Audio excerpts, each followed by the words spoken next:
Our next guest on the pod is coming to us from the Jersey Shore, but she's a Massachusetts native. We're wicked excited because she is running for 261 Fearless, and we love them because of Catherine and everyone else and everything they stand for. Tam Turse, welcome to the On the Runs podcast. How are you? I'm doing great. How are you both tonight? We are doing just fine. We're so happy to have you, Tam. We Thank are. you. We are really excited. And you're coming to us from Jersey, but you're originally from Massachusetts. Why don't you quickly tell us, give us a little bit of the Tam bio here. Sure. Yes. So I am originally from Massachusetts. When I go up to run Boston, I am pretty sure my accent will come back slightly. But as my family always says, we're from the western part of the state, so they don't have an accent. But I lived and grew up in Massachusetts until and the New England area until 8th grade when I moved down to New Jersey. So I've been a New Jersey person for a very long time. But yeah, I'm super excited. I always call Boston home. It is, one of my favorite places to be. So yeah, I'm excited to be down there. How are you liking the Jersey Shore for training? It is great this time of year. As I was just thinking, I'm like, wow, I only need to be running spring marathons because those fall marathon training in the summer down here in the humidity, it's terrible. But one thing being down at the shore, we don't have a lot of hills here. So I am grateful that I have a treadmill every once in a while to get some hills in. Got to get that hill training. That's funny because we just had someone on moments ago and they're like, I'll never do a spring marathon again because it's brutal and they only want New to England, do falls. The weather has been very nasty this year. Now, as long as there's not, ice outside, I love it. I love the cold weather runs. And this is how I know that I'm a Massachusetts girl because I'm like, give me the cold. You can layer up as much as you want to, wear the hats, wear whatever you need to. There's a time when you get to the summer in the humidity. It's like, it's just brutal. Yeah. Understandable. Now, you said before we even hit record, that you do many things. One of those is a yoga instructor. Tell us a little bit about yoga and all the other things you do that keep you active. Absolutely. Yeah. I've been doing yoga for well over a decade and teaching for a very long time. And that was sort of my segue also into running. I had a friend who would do yoga with me, and she was a runner. And as she was doing that, I was like, wow, I was really impressed and wanted to know more about running. But yeah, so I do a lot of various yoga teaching, including yoga for athletes. So it's been really great for both my training and has been part of my fundraising. I have done some fundraising classes specifically for being able to, offer yoga. I just love it so much. That's amazing. And so Tam is definitely one person who does not forget to stretch. Unlike me, I got to get better at it, but that is such an important thing to incorporate into your running routine. So that's so awesome that you do that. And it's an amazing fundraising event. Genius. It absolutely is, actually. I'm part of I think Eric is pointing to me there. I'm running in New York City this year, and so the second Monday of every month, starting today, I'm missing it because we're doing this, but we're having a yoga night. Me and the whole running team, I'm doing a big yoga night. And it's going towards our New York City fundraising. But we're not here to talk about me or New York City. We're here to talk about Tam and the Boston Marathon. So here's what I love is everyone who's jumped in on this Boston Week series we do and these fundraising mini episodes, we're learning more and more about their charities. Some of them we've never heard about. Some of them we have. Yours we have because we were very honored to have Catherine Switcher on for episode 100 last year to kick off Boston Weeks. And she is the founder of 261 Fearless. So tell us, how did you find 261 Fearless and how did you become part of their team? Absolutely. Yes, I did hear your episode. I was listening to part of it. And yeah, Catherine is amazing. And I wound up hearing about and learning more about 261 Fearless from a friend of mine who also through yoga and into running. My friend Ray was running Boston last year with 261 Fearless.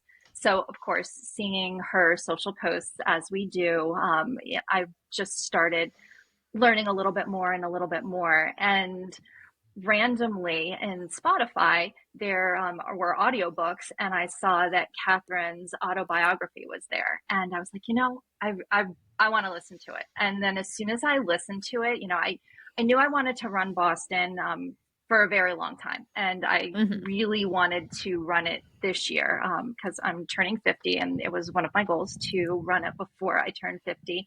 And upon listening to Marathon Woman and, then seeing all the great work that 261 does, I was like, that's the one that if I can do it, that's this day they opened up fundraising for Boston, I immediately had my application in because I was like, I have to, if I can work with them. What a wonderful choice. We love Catherine and everything she stands for, just pushing women forward in sports. I think it's a fantastic cause. So thank you for raising money for them and for bringing awareness for women in sports. Now, you said you come to Boston on occasion and your accent comes back. Have you run the Boston Marathon before? I have never run Boston before. It will be number 4 of my 6-star journey. And so I'm super excited about that. But no, Boston has always been the goal. And I've even said, yes, I want to do my 6 stars. If this had to be my last marathon, let it be Boston. So I'm super excited about that. Yeah, it's to me, it means a lot of special things just to be back up there and being able to run for a great organization and be back home and, all the things. I love it. So what's your game plan then going in? Is Boston going to be, are you really competitive with yourself, and are you going for a PR, or is this a victory lap? Will you have friends and family there on the course cheering? What's your game plan? Game plan is definitely for every marathon, finish and let's finish under 6 hours so I can get that star those are my main goals. Do I have those competitive, what could my time be? A little bit in the back of my head, but I really want to enjoy it. I want to be able to, really see and experience the course. I always remember my first marathon, I ran it so long because I was stopping, I was talking to people, I did all the things. And, then I've run other races where I'm like, I'm going to run it. And I want to have a little bit in between so I can, see the things, be able to experience it. Yes, I'm hoping, yes, for sure to have some, family and friends nearby and, be able to see them at some spots too, for sure.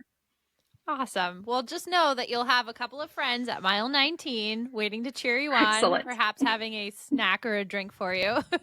As Eric likes to call it, a snacky snack or whatever. That might push you up those Newton Hills. We're right before there. Yeah, what are some of your go-to snacky snacks or something you'll eat or drink on a long run?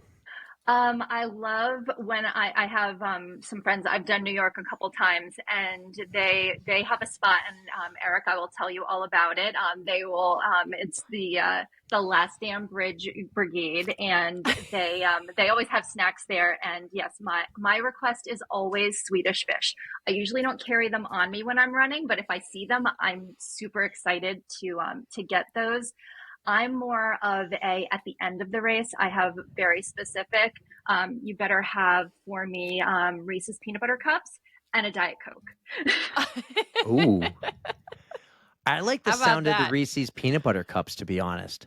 Now, some of my favorites anytime. I've never had one because of a dairy allergy, but I actually have the dairy-free ones, and I think they're fantastic.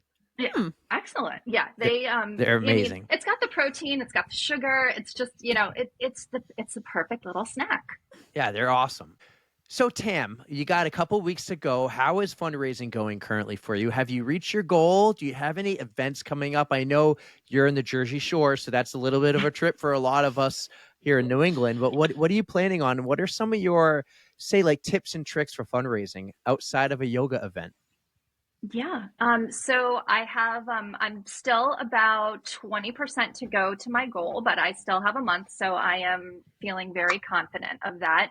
And yes, beyond doing, I was doing some yoga classes and of course doing the typical ask and beg your friends and family to donate. I have been making friendship bracelets. And so I have various ones that are either Boston, related.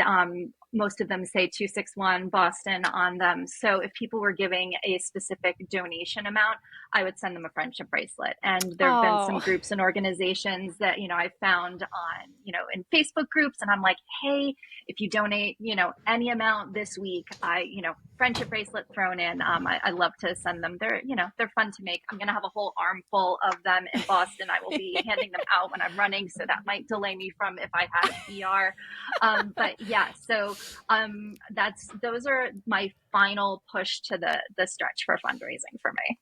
What a great idea. Those friendship bracelets are all the rage right now. Probably thank you, Taylor Swift, but they are so much fun. They're so motivational.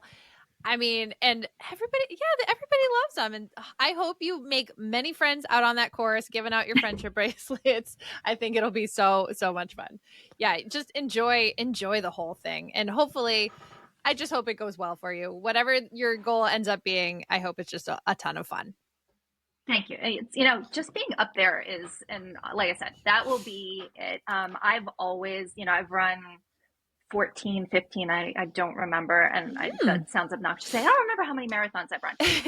But, it really is the victory lap, right? So they're always just the experience of having a great day, whatever that is. So yes, thank you. Yeah, you're putting in so much work with this fundraising and doing so much good, putting the word out there that you deserve this victory lap. Thank you.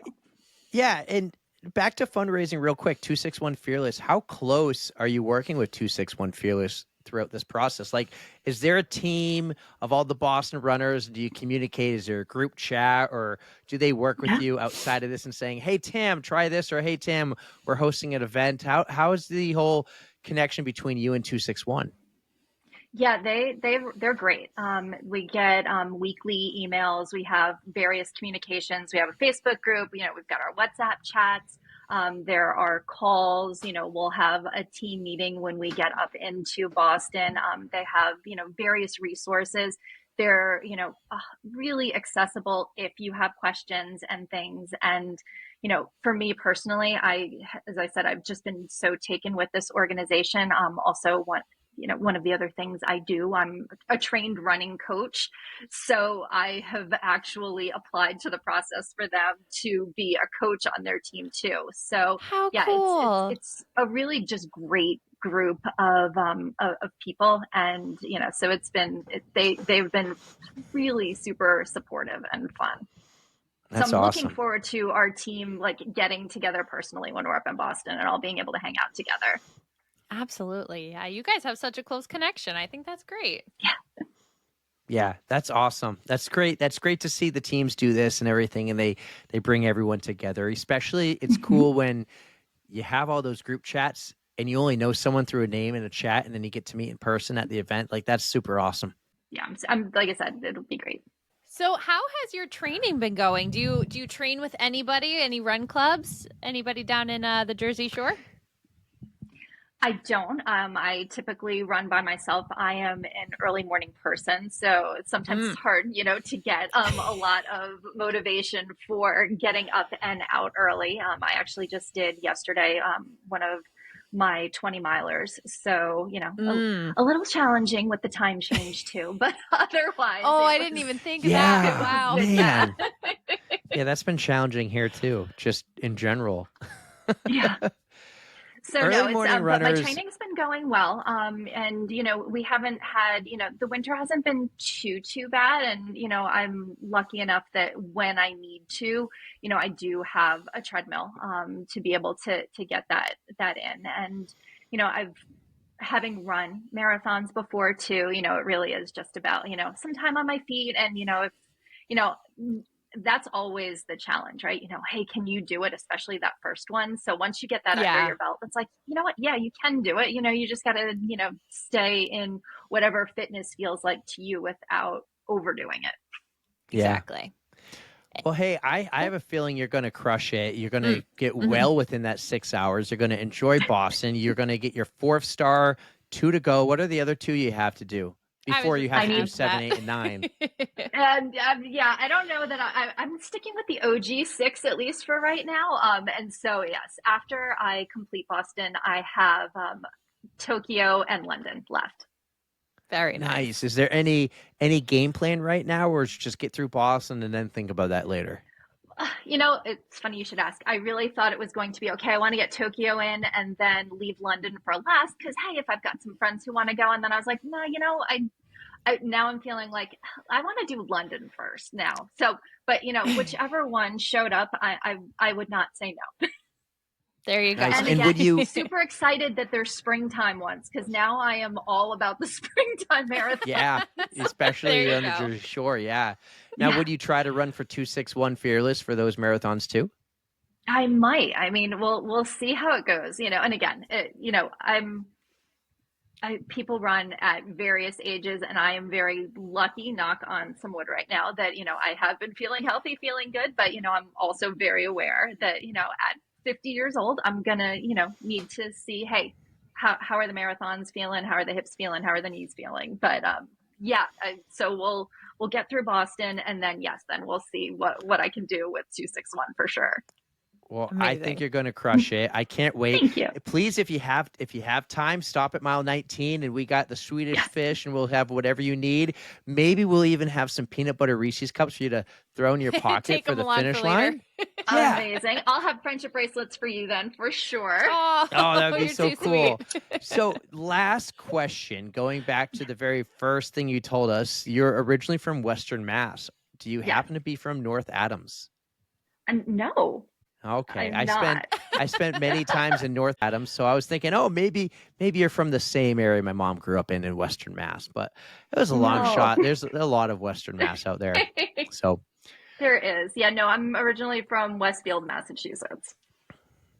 all right. Awesome. Well, this was a pleasure getting to know you, Tam. I think it's super cool that you do the yoga instructing and you're going to become a run coach soon. Good luck with that. You're reminding Erica to stretch because she never does, and it's super vital and important. So, Tam, you're the best. Thank you so much for doing this and coming on the pod late at night and telling us all your story here. Good luck. I can't wait to see you at mile 19 and see you cross that finish line too. Amazing. Thank you both so much. I really appreciate it. Thank you, Tam. Enjoy Boston. Have a blast and just soak it all in. Thank you.